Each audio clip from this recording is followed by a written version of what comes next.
आवत देखी शक्ति अति घोरा, प्रणतारती भंजनपन मोरा। तुरत विभीषण पाछे मेल, सन्मुख राम सहु सोई सेला।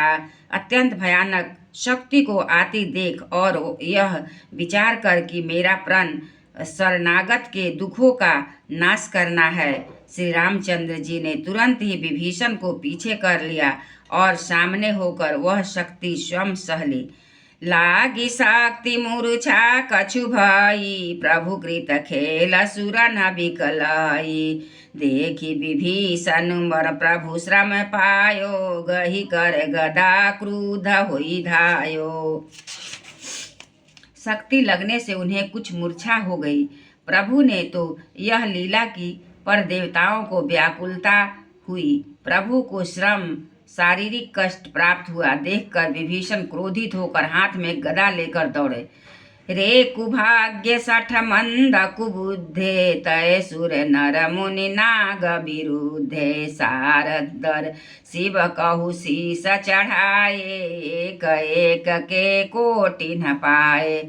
और बोले, अरे अभागे मूर्ख, नीच कुबुद्धि, दुर्बुद्धि, तूने देवता मनुष्य मुनि नाग सभी से विरोध किया। तूने आदर सहित शिव जी को सिर चढ़ाए, इसी से एक एक के बदले में करोड़ों पाए।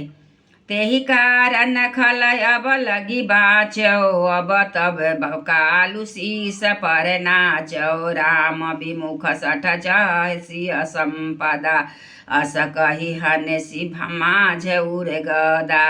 उसी कारण से अरे दुष्ट, तू अब तक बचा है, किंतु अब काल तेरे सिर पर नाच रहा है। अरे मूर्ख, तू राम विमुख होकर संपत्ति सुख चाहता है। ऐसा कहकर विभीषण ने रावण की छाती के बीचों बीच गदा मारी। उर माझ गदा प्रहार घोर कठोर, लागत मही पर दस बदन शोणित। स्रवत पुनिगम संभारि धायो, ऋषभयो दौभिरे अति बल मज्जुद्ध। विरुद्ध एकुए कहीं हनय, रघुवीर बल दर्पित। विभीषण घाली नहीं ताकहु गनय। बीच छाती में कठोर गदा की घोर और कठिन चोट लगने से लगते ही वह पृथ्वी पर गिर पड़ा। उसके दसों मुखों से रुधिर बहने लगा।